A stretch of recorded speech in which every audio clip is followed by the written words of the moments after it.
1606th episode of Nagpur's most happening Facebook live show राज की बात द्रोणाचार्य के साथ। मेरी आज की जो मेहमान है उनका मैं इंट्रोडक्शन दूं उससे पहले धन्यवाद करता हूं मैं पारेख ब्रदर्स जूलर्स का, नागपुर बेस्ट ज्वेलरी स्टोर। ये नागपुर को पता है, नागपुर को ये नहीं पता कि वो 1947 से नागपुर शहर का एकमात्र ऐसा स्टोर रहा है जिसने वक्त के साथ ट्रेंड्स, फैशन, नए ट्रेंड्स क्रिएट किए हैं गोल्ड ज्वेलरी, डायमंड ज्वेलरी में। सो आप जरूर जाएं, Parekh brother jewellers with the new store at Shankar Nagar. धन्यवाद करता हूं मैं। Also this show is in association with quality sales, quality tiles. मेरी आज की जो मेहमान है वो पिछले 17 सालों से द्रोणाचार्य बनी हुई हैं। 15 साल से वो Priyadarshini JL college of engineering के मैकेनिकल डिपार्टमेंट में मैकेनिकल इंजीनियरिंग पढ़ा रही हैं। फर्स्ट ईयर मैकेनिकल के जो बच्चे होते हैं उन्हें डिजाइनिंग, ग्राफिक्स, इसका पूरा का पूरा नॉलेज दे रही हैं। हाल ही में पीएचडी बनी है तो नाम के आगे डॉक्टर लगाना बहुत ज्यादा जरूरी है। और साथ ही साथ अपने नाम में अपने हस्बैंड का नाम लगाना अपना प्राइड मानते हैं। प्लीज स्वागत करें मेरी आज की द्रोणाचार्य डॉक्टर रोहिणी मनीष बराई मैडम का। मैम नमस्कार। नमस्ते मैम, स्वागत आपका राज की बात में। Thank you so much sir. First of all, I want to thanks to our principal sir to provide us such a good platform to every teacher. और मैं आपको भी थैंक्स बोलना चाहूंगी। एनर्जेटिकली मॉर्निंग से अभी तक आप constantly you are asking question to the teacher and you are getting the chance कि सब टीचर स्टूडेंट को क्वेश्चंस पूछते हैं। You are one of the बहुत आप खुशनसीब हो, आपको टीचर को क्वेश्चन पूछने को मिल रहा है। असली में क्या हुआ मैम, जब मैं छोटा था ना, स्कूल जाता था, तब भी मैं टीचर्स से ही सवाल पूछता था। तब जवाब देते नहीं थे टीचर्स, मुझे क्लास के बाहर भगा देते थे। तो मैंने सोचा जब बड़ा हो जाऊंगा तब पूछूंगा, तब तो भगा भी नहीं पाएंगे। अब तो फेसबुक लाइव भी है। बहुत अच्छा प्रोफेशन आपने सिलेक्ट किया है। मैम, सबसे पहले क्या रहा है पिछले 17 सालों का जो एक्सपीरियंस रहा है as a professor, as a teacher, as a guide? 17 सालों का एक्सपीरियंस मेरा बहुत ही अच्छे से रहा है। 17 सालों में सबसे पहले तो मैं एज ए लेक्चरर कर केडीके कॉलेज ऑफ इंजीनियरिंग में ज्वाइनिंग किया था in the year of 2005। In the year of 2005 और मैंने वहां पर 1 साल पढ़ाया। एट दैट टाइम मेरी जस्ट एज 22 ईयर्स था जी। और जब मैं क्लास में पढ़ाने के लिए जाती थी तो स्टूडेंट बहुत बड़े बड़े होते थे और उनके सामने मैं बहुत छोटी दिखती थी। But the one thing is very important is that अगर टीचर का टीचिंग बहुत अच्छे से हो तो इट्स नॉट मैटर कि what is the height in front of the student, किस तरह से हाइट है। तुम्हारी एबिलिटी, तुम्हारा स्किल, तुम्हारी पढ़ाने की स्टाइल उस पर निर्भर करता है कि तुम कौन से क्लास में पढ़ा रहे हो। Whether if you are belong to, अगर आप 3rd ईयर में पढ़ा रहे हो, फाइनल ईयर में पढ़ा रहे हो, लेकिन आपकी स्किल, आपका knowledge up to the mark है तो सभी स्टूडेंट आपको सुनना ही है। मैम, ये जो मैकेनिकल इंजीनियरिंग आप पढ़ाती हैं उसका स्पेशली आप जो फर्स्ट ईयर के बच्चों को आप पढ़ाती हैं, मैम क्या एक्सपीरियंस होता है? मैम, मैकेनिकल इंजीनियरिंग एक बहुत वास्ट, बहुत इंटरेस्टिंग, बहुत डीप इंजीनियरिंग है, डीप सब्जेक्ट भी है, अपॉर्चुनिटीज भरमार है। क्या आपको ऐसा लगता है कि आज के जो युवा हैं, ये जो बच्चे हैं, वो पूरी तरीके से तैयार हैं इस वास्ट डीप इंजीनियरिंग करने के लिए? नहीं, अभी बच्चे को चाहिए जैसे मैकेनिकल रिलेटेड टू मशीनिंग आ जाता है पूरा जी। और बच्चों को वर्क कैसा चाहिए? Sitting at one place. So everyone interested to do the engineering in a computer. सबको सॉफ्टवेयर फील्ड में ही जाना है। हर किसी को चाहिए रहता कि मैं एसी हॉल में बैठूं, एसी की मेरी केबिन हो और वहीं पर मैं अपना वर्क करूं। But mechanical is the very basic branch, इसी को मदर ब्रांच बोला जाता है और एवरग्रीन ब्रांच है। Without mechanical engineering not possible to create the computer engineer student और ऑल दिस थिंग, क्योंकि यहाँ पर एक पेन भी बनाते हैं, एक पेन भी अगर मैन्युफैक्चरिंग करना है, I am just taking the very small example, अगर एक पेन भी मैन्युफैक्चरिंग करना है तो उसके लिए भी हर इंजीनियरिंग की रिक्वायरमेंट होती है। ऐसा जरूरी नहीं कि सिर्फ मैकेनिकल इंजीनियरिंग वाला ही पूरा कंप्लीट करा है, हर एक इंजीनियरिंग की रिक्वायरमेंट है। कोई भी आप प्रोडक्ट मैन्युफैक्चर करते हो, और मैकेनिकल ऐसी फील्ड है जिसमें तुम्हें एक्चुअल नॉलेज मिलता है कि you have to deal with the machine directly instead of developing their software or hardware. That is the additional part. That one is the digitalization, you have to do it. But before that you have to manufacture the product. और जब तक अगर product ही manufacture नहीं होगा तो उस पर बाकी की एडवांस सिस्टम कैसे अप्लाई करोगे? So mechanical engineering is very important in future point of view. Ma'am, जब आपने पढ़ाना शुरू किया था तब आपने बताया कि किस किस्म का एक्सपीरियंस रहा है, पर वक्त के साथ क्या बदलाव रोहिणी मैम में आया? वक्त के साथ तो बहुत बदलाव आया। जैसे पढ़ाने जाते थे, इंजीनियरिंग ग्राफिक्स पढ़ाने में एक अलग ही मजा आता है। जब हम क्लास में पढ़ाते हैं उस केस में क्लास में ब्लैक बोर्ड पर तो पूरा पढ़ा कर हो जाता है। पढ़ाने के बाद जब we are reading the face of the student, जब तक वो स्टूडेंट के फेस पर वो सेटिस्फैक्शन नहीं मिलता है कि उसको पूरी तरीके से समझा है, तब तक टीचर को भी कभी सेटिस्फैक्शन नहीं आता है। तो मैं क्या, इंजीनियरिंग ग्राफिक्स ऐसा सब्जेक्ट है कि जब हमने ब्लैक बोर्ड पर पढ़ा दिया कि चलो you have to draw this line, then draw that incline line, all these lines, but तब तक स्टूडेंट को लगता है this is the very easy task, we can do easily. But जब एक्चुअली वो ड्रॉ करने जाते हैं उस समय they face the number of difficulty कि ये लाइन तो ड्रॉ की थी but at what angle we have to draw this line. तो they are facing the so many difficulties, और उनकी जो डिफिकल्टीज रहती है और बीइंग अ टीचर जब हम वो सॉल्व करते हैं और उनके चेहरे की जो खुशी होती है कि now we got it and now we are able to draw this problem, तो वो सेटिस्फेक्शन बहुत अच्छा लगता है। Ma'am, Priyadarshini Priyadarshini JL college of engineering में आपको 15 साल हो गए। ये 15 साल में मैम कितनी बिल्डिंग्स चेंज हुई हैं, कैंपस कैसा हुआ है, और कॉलेज में क्या बदलाव आया? इस 15 साल में तो एक तो कॉलेज ऑटोनोमस हो गया, एक तो सबसे इम्पोर्टेंट बात है ऑटोनॉमस हो गया उसके साथ जैसे ऑटोनॉमस कमेटी के लिए आया था, कॉलेज का इंफ्रास्ट्रक्चर पूरा चेंज हो गया। Start from the seminar hall to conference room, everything changed due to the autonomous and for the NAAC accreditation. And the campus is becoming really beautiful. Yeah, it's a great campus. Campus is very beautiful. Our principal sir always used to say lush green campus. जी ma'am, Priyadarshini JL college of engineering में mechanical engineering करने का फायदा क्या है? क्यों करे कोई mechanical engineering at Priyadarshini JL college of engineering? Actually हमारे Priyadarshini JL college of engineering में मैकेनिकल ब्रांच नहीं है, but related to mechanical engineering there are the number of subject in other branches.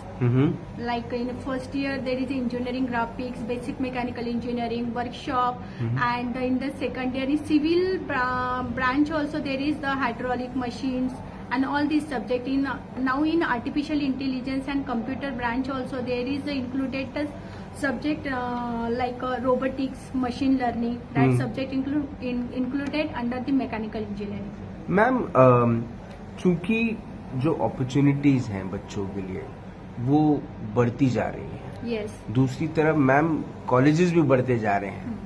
Ma'am, who will win by the end of the day? कौन सा engineer ma'am जीतेगा? कौन सा engineer को success मिलेगी? हाँ, ये सबसे अच्छा क्वेश्चन है। अभी मैम सब क्वेश्चन अच्छे हैं ma'am. Yeah, definitely, sir. But out of that, this one is a very interesting question, sir. जी। जैसे इंजीनियर को अभी जो भी स्टूडेंट्स है, there are the number of huge market. There is the ups and down also. जैसे last year software field में इतना ज्यादा बूम थी कि पूरा 100% प्लेसमेंट हो रही थी और उनको ज्यादा डिमांड थी स्टूडेंट की। बट 1-2 साल में फिर से सैचुरेशन आ जाता है। इस केस में स्टूडेंट को जो रिक्वायर्ड फील्ड है जी। उसके अकॉर्डिंगली अपग्रेडेड रहना बहुत ज्यादा जरूरी है। उसके साथ साथ उनका डिसीजन मेकिंग पावर बहुत स्ट्रांग होना चाहिए। जैसे कि फॉर एग्जांपल बहुत सारी कंपनी जैसी होती है जिसमें स्टार्टिंग पैकेज तो बहुत अच्छे से दिया जाता है पर जी। बाद में ग्रोथ ही नहीं रहती है। जी। लेकिन और ऐसा भी रहता है कि एक बार उस कंपनी से अगर आप रिजिग्नेशन देते हो तो नेक्स्ट टाइम वो कंपनी आपको जॉब अपॉर्चुनिटी नहीं देती है। जी। उसी तरह जब भी आप डिसाइड करते हो कि कौन से कंपनी में आपको जॉब करना है जी। तो उसके अकॉर्डिंगली आप उसका बैकग्राउंड देखना चाहिए जी। कि किस तरह से कंपनी का ग्रोथ किस तरह से है, प्रॉपरली इंक्रीमेंट हो रहा है या आपका ग्रोथ बढ़ने वाला है या एज इट इज रहने वाला है। That is the very important thing. So decision बच्चों ने बहुत अच्छे से लेना चाहिए। एट द सेम टाइम ऐसा नहीं है कि सिर्फ रिलेटेड टू द एकेडमिक उतना ही आप सीमित रहो। उसके अलावा एडिशनल कोर्सेज जैसे सॉफ्टवेयर फील्ड है, अभी फॉर एग्जांपल अगर पाइथन कोर्स का बहुत ज्यादा डिमांड है, हर एक कंपनी में रिक्वायरमेंट है कि पाइथन कोर्स आना चाहिए, लेकिन आने वाले 4 साल बाद रिक्वायरमेंट फिर से चेंज हो जाएंगी क्योंकि एज पर रिक्वायरमेंट सॉफ्टवेयर का अपग्रेडेशन होते जाता है और according to the requirement software के कोर्सेज आपको अलग से करने पड़ते हैं। तो स्टूडेंट को जो है वो कंपटीशन के साथ साथ आगे बढ़ना है। मैम एनईपी को देखती हैं तो क्या सोचती हैं? एनईपी को देखती हूँ हर एक पहलू में एक एडवांटेज होता है तो दूसरा डिसएडवांटेज भी होता है। वैसे देखा जाए तो एनईपी तो स्टूडेंट को इनकरेज करती है, क्रिएटिव थिंकिंग है या जो स्किल डेवलपमेंट है या holistic development towards the education से। लेकिन उसमें एक जैसे मल्टीपल एंट्री है, मल्टीपल एग्जिस्ट भी है जी। Education policy, national education policy is very good, जो डिजाइन की है बहुत ही अच्छी की है, लेकिन उसमें जैसे अप्लाई किस तरह से किया जाता है, उनका डिजाइनिंग का जो भी स्ट्रक्चर है that one is very good, but जब अप्लाई करते समय वो उस सीमित तक रख सकते हैं क्या?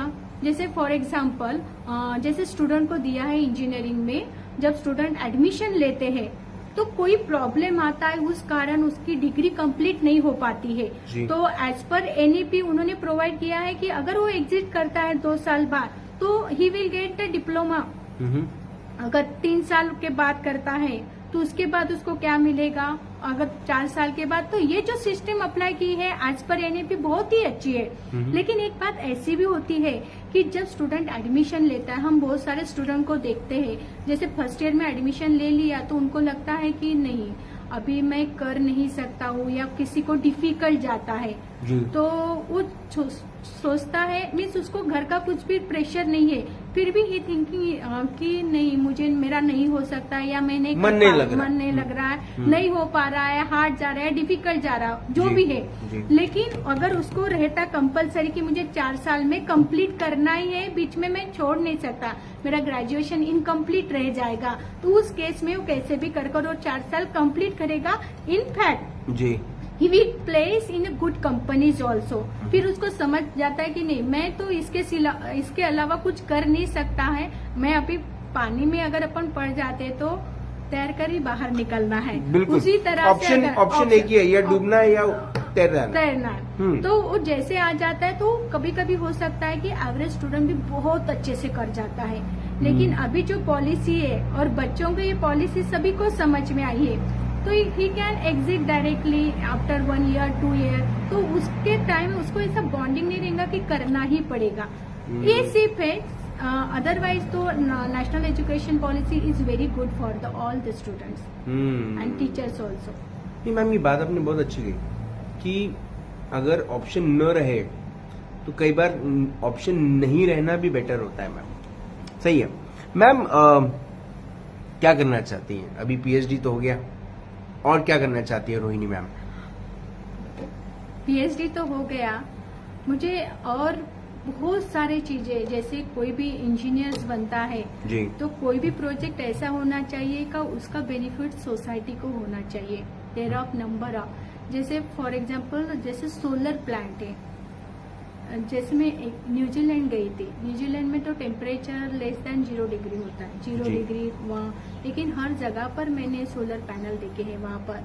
और अपना India abundant amount of solar energy है, जी। यानी सोलर से सप्लाई हो रहा है। तो अपन अगर सोलर एनर्जी या सोलर पैनल थ्रू जो भी सोलर एनर्जी क्रिएट करते हैं तो उसके थ्रू अपनी क्लीन एनर्जी क्रिएट हो पाएंगे। जी। और जैसे लाइव प्रोजेक्ट जो सोसाइटी को बेनिफिट्स होते हैं जी। वो प्रोजेक्ट करना चाहूंगी मैं। और उसी के साथ मैं थोड़ा मेरा ब्रीफ पीएचडी के भी बारे में बताना प्लीज चाहूंगी। प्लीज प्लीज बताइए। Actually, I wish to express my PhD in brief. So, actually, energy is the prime mover of wealth and economic development of nation. And my title of PhD is Experimental Investigation of Heat Transfer Performance of Nanofluid in Heat Exchanger.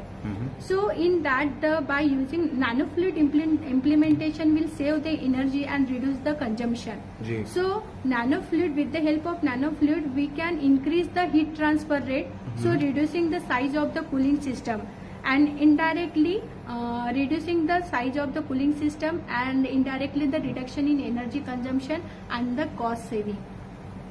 Super ma'am. और ma'am मुझे ऐसा लगा मेरे लिए थोड़ा सा ये bouncer था, लेकिन आपने इसमें स्पेशलाइजेशन किया है, आपने इसमें पीएचडी की है। और मैम मुझे ऐसा लगता है कि with technology a lot of things are expected कि आने वाले वक्त में हम बहुत बड़े बड़े बदलाव देखेंगे। एंड आपके जैसे लोग जब तक इंस्पायर करते रहेंगे, आई एम श्योर बच्चे भी आने वाले वक्त में कुछ ऐसी चीजें बनाएं जिससे वो पेटेंट करें। और हाँ, मेरा भी एक्चुअली जैसे मेरे 2 SCI पेपर हुए हैं, 2 स्कोपस पेपर है, उसके साथ एक पेटेंट भी हुआ है, patent enhance heat transfer performance of hybrid nanofluid के ऊपर मेरा पेटेंट हुआ है। और उसके साथ साथ मैं बहुत सारे जर्नल में एज अ रिव्यूअर कर भी हूँ, 2-3 बुक की एडिटर भी हूँ मैम। और ये मैं पूरा क्रेडिट मेरी मदर लक्ष्मी चावटकर उसको देना चाहूंगी, उसके साथ साथ मेरे हस्बैंड मनीष बारे, क्योंकि हम तो 4 सिस्टर थे जी। और मुझे फादर नहीं थे और ब्रदर भी नहीं है, लेकिन मेरे मदर ने एट द एज ऑफ, मैं सिर्फ 3.5 साल की थी जब मेरे पापा चले गए, मीन्स डेड होगी पापा की।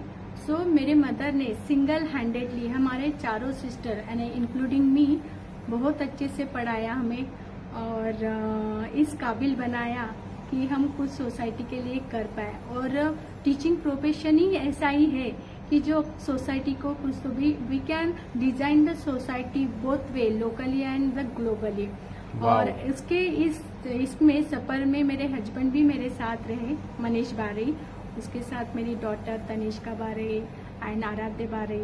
और एट दिस जर्नी उस समय में जब हम बहुत छोटे छोटे थे तो उस केस में मेरी मदर ने बहुत यानी बहुत हार्ड वर्क कर हमें पढ़ाया है, सभी 4 सिस्टर को। मैम हार्ड वर्क रंग लाता है और आई थिंक आपका जो माय सुपर हीरो मीन्स मेरी मदर है मेरी। और एट द सेम टाइम मेरे हस्बैंड ने भी मुझे बहुत सपोर्ट किया। और जब मेरे जीजा जी भी थे, जैसे मेरी सिस्टर की मैरिज 98 में हुआ था, उस समय से हमारे घर में जैसे मुझे फादर भी नहीं था और मुझे ब्रदर भी नहीं थे, तो हमारे ब्रदर की यानी कमी हमारे जीजा जी ने पूरी की। और उसके बाद यानी 2006 में मेरी भी शादी हो गई थी, तो मेरे हस्बैंड एज अ फ्रेंडली यानी पूरा सपोर्ट किया हर चीज में। यानी शादी के बाद ही मैंने एमटेक किया है और शादी के बाद ही मेरा पीएचडी हुआ। तो एमटेक में भी मेरे जर्नल्स कंप्लीट करने के लिए, इवन 12th स्टैंडर्ड में भी मेरे जर्नल्स वगैरह कंप्लीट करने के लिए मेरे हस्बैंड ने बहुत हेल्प की मुझे। इनफैक्ट पीएचडी भी मेरा नागपुर यूनिवर्सिटी से नहीं था, मेरा पीएचडी जयपुर यूनिवर्सिटी से हुई है, पूर्णिमा यूनिवर्सिटी जयपुर जी। तो मुझे कोर्स वर्क करने के लिए जयपुर जाना पड़ता था और कोर्स वर्क 7-7 दिन के रहते थे। और मेरी बेटी उस समय 10th स्टैंडर्ड में थी, अभी 11th स्टैंडर्ड में थी ये, और मेरा बेटा 5th-6th स्टैंडर्ड में था। तो उस समय में मेरे हस्बैंड में मेरी मदर इन लॉ, मेरी सिस्टर अपर्णा बारे और मेरी मदर इन लॉ पुष्पा बारी, उन्होंने मुझे बहुत सपोर्ट किया और उन्हीं के कारण मैं कर पाई।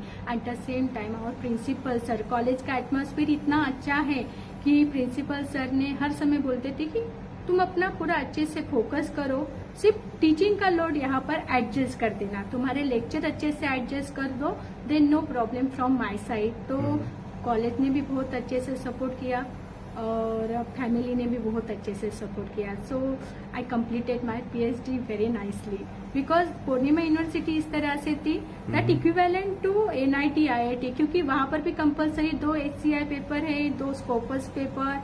एट द सेम टाइम जब प्लैगारिज्म चेक करते हैं तो for plagiarism checking they are using the Turnitin software, और थीसिस के लिए भी उन्होंने बोला था कि बिलो 10% प्लैगारिज्म रिपोर्ट आनी चाहिए, तो they are very strict but I did it. Ma'am, you are an inspiration, your journey is really inspiring and मुझे ऐसा लगता है कि आपकी मदर की जो मेहनत है वो रंग लाई है और आपके माध्यम से वो समाज तक वो बात पहुंचा पा रही हैं जो शायद वो खुद पहुंचाना चाहती थी हमेशा। और आई थिंक इसीलिए जिस तरह से आप काम कर रही हैं, जिस तरह से आप अपने काम को लेके समर्पित हैं, वो अपने आप में बहुत कुछ कहता है। आपने अपना वक्त दिया, आपने हमें इंस्पायर किया। Last sentence I want to tell for the student sir, actually ये मेरे फ्रेंड राखी के कलेक्शन का ही ये पोएम है, बट मुझे बहुत अच्छी लगती है ये पोएम, तो I want to express that poem in front of everyone. So you only get a short time, you only get a short time to grab a little glory. You only get a short time to grab a little glory. I want to have a good life, not a sad story. I want to have a good life, not a sad story. To stay within boundaries seems so formal. To stay within boundaries seems so formal. If that's what life is, I don't want to be normal. If that's what life is, I don't want to be normal. Thank you, sir. Ma'am, what a great words, ma'am. Great words of wisdom. Thank you for being my guest and thank you for inspiring me. Thank you, sir. Super. Thank you so much. Great. Doctor Rohini Barai ma'am से मुलाकात हुई, बात हुई in this exclusive episode of राज की बात। जब ma'am interview के लिए बैठी मेरे सामने तो मैंने मैम से पूछा कि मैम मैं आपका नाम लिख रहा हूँ, उसके सबटाइटल में मैम का नाम लिखा हुआ है, ऊपर आप देखेंगे तो मैंने मैम से पूछा कि मैम मैं इसमें लिखता हूँ डॉक्टर रोहिणी बराई, चलेगा? तो शी सेड आप मनीष बीच में जरूर लिखिएगा। क्यों मैम लिखवाना चाहती थी ये हम सब समझ गए ये इंटरव्यू देखकर कि किस तरह से मैम के हस्बैंड ने मैम को स्टैंड बाय किया, सपोर्ट किया एंड उनके सपनों को पूरा किया। देखिए, 2 बड़ी अच्छी लाइनें हैं, ये मैंने अभी कुछ दिन पहले एक अखबार में पढ़ी, बहुत खूबसूरत लाइनें कि अब दर्जी सलवार में जेब लगाने लगे हैं, अब दर्जी सलवार में जेब लगाने लगे हैं और लड़कियों को इतने दूर आने में जमाने लगे हैं। हकीकत जो है वो यही है कि एक सोचिए, सिर्फ इस बात का सिर्फ मतलब आप महसूस करके देखिए कि एक महिला ने अपने बच्चों को किस तरह से बड़ा किया होगा, जिसके पास 4 बेटियां, कितनी मेहनत की होगी, कितना अपने परिवार के लिए वो समर्पित होंगी। सोच के देखिए। 1600 एपिसोड्स हुए हैं राज की बात की और इन एपिसोड्स के अंदर में ऐसी कई सारी कहानियां हैं जो मैं आप तक पहुंचाने की कोशिश करता हूं। उसमें से आज एक कहानी इतना कुछ कह रही है कि हम, और ये हकीकत है और ये हमारे देश में रहने वाले लोगों के लिए काफी दुर्भाग्य की बात भी है, हमारे समाज के लिए दुर्भाग्य की बात है कि हम साल में 9 दिन देवियों को समर्पित करते हैं, 9 दिन हम पूजा अर्चना करते हैं, 9 दिन हम गरबा करते हैं, 9 दिन हम देवी को याद करके उसका नमन करते हैं, लेकिन जब बात उसके सम्मान की आती है तो साल के 354 दिन हम ये भूल जाते हैं। कितने दुर्भाग्य की बात है। आज भी कई सारी ऐसी लड़कियां हैं जिन्हें पढ़ने नहीं दिया जाता। घरों में कहा जाता है कि बेटे को पढ़ने दो। आज भी ऐसे लोग हैं समाज में जो महिलाओं को चार दीवारों में कैद रखते। मैं घर के चार दीवारों की बात नहीं कर रहा हूं, मैं मानसिकता के चार दीवारों के बीच में कैद करने की बात कर रहा हूं कि वो घर के बाहर काम नहीं कर सकती, वो अपना करियर नहीं बना सकते। डॉक्टर रोहिणी मनीष बराए एक इतना बड़ा एग्जाम्पल है जो ये अपने आप में ये कहता है कि कैसे स्ट्रगल करके, मेहनत करके, अपना एक गोल सेट करके, फोकस करके आज she is a PhD, she is a doctor. और ये बिना फोकस के नहीं हो पाया होगा, बिना सपोर्ट के नहीं हो पाया होगा। जितने क्रेडिट्स आप डॉक्टर रोहिणी को देंगे उससे ज्यादा क्रेडिट्स आपको मनीष बराए जैसे लोगों को देने चाहिए, जिन्होंने अपने घर की महिला को वो सम्मान दिया। और ये हर किसी पर लागू होना चाहिए, हर घर में लागू होना चाहिए। उम्मीद है ये इंटरव्यू आप उन तक भी पहुंचाएंगे जिनकी मानसिकता है, क्योंकि वक्त बदल रहा है। और जब डॉक्टर रोहिणी मनीष बराए जैसे लोग समाज में आते हैं तो वो एक एग्जाम्पल सेट करते हैं जो ये अपने आप में कहता है कि अभी सन्नाटा है, आगे शोर आएगा। अभी सन्नाटा है, आगे शोर आएगा। दुनिया का वक्त आया था, डॉक्टर रोहिणी मनीष बराए का दौर आएगा। जिंदा रहें। जय हिंद।